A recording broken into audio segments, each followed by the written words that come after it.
ये हमने important question उठाया है, बहुत सारे प्रीवियस ईयर क्वेश्चन पेपर को देखकर एनालिसिस करा है, देन आपके सामने रख रहा हूँ 25 ऑब्जेक्टिव। केमिस्ट्री हो, फिजिक्स हो, मैथ हो, हिंदी हो, इंग्लिश हो, ये 5 सब्जेक्ट आप यहाँ से तैयारी कर सकते हो एंड पीडीएफ भी उठा सकते हो। सो बेस्ट ऑफ लक, मिलते हैं भाई। अभी इंजॉय करो आप इस लेक्चर को एंड 6 मिनट सबर बना के। सवाल है फैराडे की इकाई क्या है? तो कूलाम्ब या मोल। ठीक है, अच्छे से याद रख लेना। Option number C. वैसे ए बी सी डी नहीं लिखा हुआ है बट उससे कोई मतलब नहीं, आप फटाफट से बताना मेरे भाई। ठीक है, 4 ऑप्शन से ए बी सी डी लगातार है, मान सकते हो। विद्युत अपघटनी चालकता का मापक क्या है? मापक आपको बताना है, तो विभव होता है विद्युत अपघटनी का, याद रख लेना। ठीक है, अच्छे तरीके से चीजें आप जब याद करोगे ना, बोलोगे ना, तो अच्छे से याद होंगी। मेरा तो काम है आपको रटवा देना एग्जाम तक एंड नंबर स्कोर कर दो, उसके बाद भुलाओ भाई, तुम देखो तुमको आगे क्या करना है। विद्युत रासायनिक तुल्यांक का मात्रक है, तो विद्युत रासायनिक तुल्यांक का मात्रक होता है ग्राम। क्या होता है? ग्राम होता है। ठीक ना। अगला सवाल जो कि 4 नंबर का सवाल है, निम्न में से सबसे खतरनाक सुचालक होता है। सुचालक की बात कर रहा है, ये तो नहीं होगा। चलो आगे 3 ऑप्शन तुम्हें दिख रहे होंगे, बताओ कौन सा होगा। ए होगा CH H5OH, याद रहेगा ना, C2H5OH, C2H5OH। 5 नंबर का सवाल है, निम्न में से सबसे अच्छा विद्युत का सुचालक है। तो ये 4 ऑप्शन तुम्हारे पास है, सुचालक आपको बताना है। तो ग्रेफाइट क्या है? ग्रेफाइट। ऐसे भी दे सकता है मेरे भाई, ग्रेफाइट हिंदी में भी दे सकता है, तो अच्छे तरीके से कर लेना है। ठीक है, तो हिंदी में ही देगा, इंग्लिश में नहीं देगा, कोस्ट में इंग्लिश करके देगा। विद्युत उपघटन के नियम दिए गए हैं, ठीक ना, किसके द्वारा दिया गया है? तो 6 नंबर का ऑप्शन कौन सा हो जाएगा मेरे भाई? फैराडे। किसके द्वारा दिया गया विद्युत अपघटन का नियम? फैराडे के द्वारा, फैराडे। ठीक है, अगला जो कि 7 नंबर का सवाल है, चालकता की इकाई क्या है? चालकता की इकाई आपको बताना है, तो चालकता का इकाई है ओम इनवर्स सेंटीमीटर पर इनवर्स, याद रहेगा ना। बहुत बढ़िया, बहुत बढ़िया, सी नंबर का ऑप्शन सही था। अगला 8 नंबर का, मोलर चालकता की इकाई है। मोलर चालकता की इकाई कौन सी है?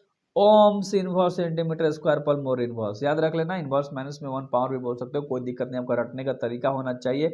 अच्छे तरीके से आपने आंसर को देख लिया, अच्छे से देखा करो, बोला करो, चीजें अच्छे से समझ में आ जाएंगी। ठीक है, तनु H2SO4 के विद्युत अपघटन में एनोड पर क्या मुक्त होता है? एनोड पर पूछ रहा है, तनु H2SO4 के विद्युत अपघटन में। तो क्वेश्चन को अच्छे से एनालिसिस करना है, O2 यानी ऑक्सीजन। बहुत बढ़िया। अगला सवाल जो कि 10 नंबर का सवाल है, विलयन के चालकता का समानुपाती होता है। तो विलयन के चालकता के समानुपाती क्या होता है? 4 ऑप्शन दिख रहे हैं, तो ये नहीं होता है तुल्यता नहीं, तो एक बच गया, तो ऑप्शन नंबर बी होगा आयनों के संख्या। क्या मेरे भाई? आयनों के संख्या। ठीक ना, आयनों के संख्या। 11 नंबर का सवाल है, विद्युत अपघटन में ऑक्सीजन होता है, तो एनोड पर ऑक्सीजन होता है। ये तो बहुत आसान सा सवाल था, विद्युत अपघटन में एनोड पर ऑक्सीजन होता है। ठीक है, अगला सवाल जो कि 12 नंबर का है, सेल स्थिरांक है। सेल स्थिरांक है AX1। ठीक है, AX1 नहीं है, ठीक ना, A×1 है। ठीक है, गुणा का चिन्ह याद रख लेना, वरना कंफ्यूज हो जाओगे। ठीक है, अगला सवाल, 96,500 कूलम विद्युत धारा CuSO4 के घोल से मुक्त करती है।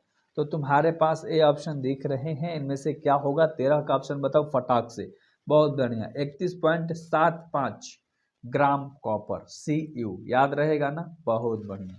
ठीक है, अगला सवाल जो कि 14 नंबर का सवाल है, जब सोडियम सल्फेट के जलीय विलयन का विद्युत अपघटन किया जाता है, तो कैथोड पर प्राप्त होता है। कैथोड पर क्या प्राप्त होगा आपको बताना है, तो H2 हाइड्रोजन। क्या? Hydrogen, H2। ठीक है, अगला फैराडे का प्रथम नियम क्या है? ये तो बहुत आसान सा सवाल आपके सामने आ गया, E बराबर ETC, याद रख लेना, E बराबर ECT। ठीक ना, ECT अच्छे से याद रख लेना, फैराडे का नियम था। ठीक है, एक विद्युत अपघटनी सेल में इलेक्ट्रॉन का प्रभाव होता है, तो 16 का ऑप्शन नंबर क्या हो जाएगा?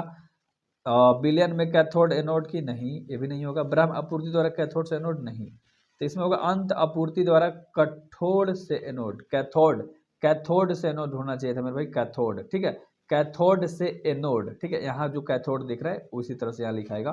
ठीक है, तो अगला सवाल 17 नंबर का सवाल हम लोग करेंगे, सेल अभिक्रिया स्वतः होती है जब, सेल अभिक्रिया स्वतः होती है जब कह रहा है यहाँ पर G0 ऋणात्मक होता है। ठीक ना, डेल्टा G0 जब ऋणात्मक होता है।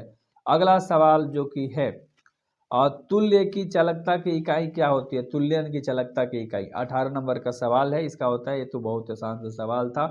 ठीक है, तो अच्छे से आपको करना ohm inverse centimetre square equal value -1 यानी कि इनवर्स। ठीक है, तो अच्छे तरीके से आपको अच्छे से समझ में आ गया होगा। 19 नंबर का सवाल है, जब 1 एम्पियर की धारा 1 सेकेंड तक किसी चालक में बहती है तो विद्युत की इस मात्रा को जाना जाता है किस चीज़ के नाम से? नाम बता दो किस चीज़ के लिए जाना जाता है? कूलाम्ब से। कूलाम्ब से जाना जाता है, कूलाम्ब से। ठीक ना।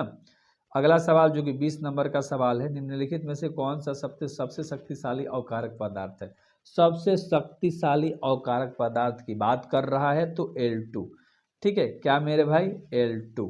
ठीक है, बहुत बढ़िया। अगला सवाल, निम्न में से कौन सा द्वितीयक सेल है? द्वितीयक सेल आपको बताना है। ठीक है, तो 21 नंबर का तो आंसर आप बता दोगे, लेड स्टोरेज सेल। ठीक ना, लेड स्टोरेज सेल। अगला सवाल जो कि 22 नंबर का है, द्रवित सोडियम क्लोराइड के विद्युत अपघटन से कैथोड पर मुक्त होता है। क्या मुक्त होता है मेरे भाई? 22 का ऑप्शन नंबर ए यानी कि Na होगा, यानी कि क्या होता है? इन्हें का मतलब सोडियम। बहुत बढ़िया। अगला सवाल, सेल के रेडॉक्स अभिक्रिया के होने के लिए सेल का विद्युत वाहक बल होना चाहिए। तो सेल का वाहक होने के लिए विद्युत बल क्या होना चाहिए? धनात्मक यानी प्लस। याद रख लेना, पॉजिटिव। ठीक है, इंग्लिश में भी पकड़ सकते हो, ऑप्शन देता है। अगला सवाल जो कि 24 नंबर का, निम्नलिखित में से सबसे शक्तिशाली अवार्क पदार्थ है। अवार्क पदार्थ पूछ रहा है तो इसका आंसर भी हो जाएगा L2। ठीक है, अरे यार L2 का मतलब तुम्हें नहीं पता तो इतना आसान सा हाइड्रोजन हीलियम लिथियम बेरिलियम सब पढ़े हो ना, एलिमेंट तत्व का नाम। निम्न में से कौन सा द्वितीयक सेल है? तो 25 का ऑप्शन नंबर क्या होगा? लेज स्टोरेज सेल। ठीक है, तो अच्छे तरीके से 25 के 25 इंपॉर्टेंट क्वेश्चन आप लोगों ने करा। डिस्क्रिप्शन में ग्रुप का लिंक होगा, वहां पर ज्वाइन हो जाते हो तो सारे सब्जेक्ट कर लोगे।